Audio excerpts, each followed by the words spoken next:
লেকে ঘুরতে ঘুরতে আমরা ডিসাইড করে ফেললাম যে আমরা সেদিনকে পাঁচমারি যাব। সেই জন্যে তাড়াতাড়ি হোটেল থেকে রেডি ফেডি হয়ে টয়ে চেক আউট করে আমরা বেরিয়ে পড়লাম পাঁচমারির উদ্দেশ্যে, এবং স্টেশনে চলে এসেছি আমরা। রানী কমলাপতি স্টেশন, এটা দেখতে পাচ্ছেন। আমার মানে যত স্টেশন দেখা তার মধ্যে এটা একটা অন্যতম প্রিয় স্টেশন আমার মনে হয়েছে। জাস্ট সব রকম ফেসিলিটি রয়েছে এবং খুব নিট অ্যান্ড ক্লিন।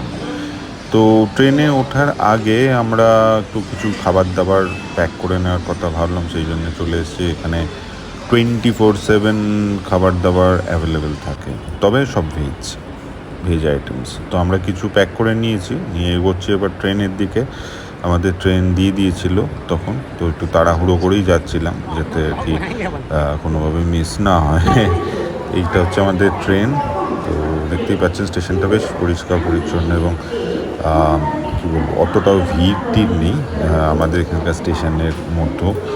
তো বেশ ভালোই ট্রেনটা ছিল, কমফোর্টেবল জার্নি ছিল। জাস্ট 1-1.5 ঘন্টা থেকে 2 ঘন্টা জার্নি হয়। তো আমরা খুব তাড়াতাড়ি পৌঁছে গেছিলাম।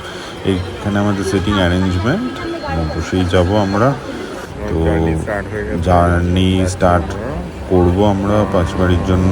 নেক্সট ভিডিওতে দেখতে পাবেন নামার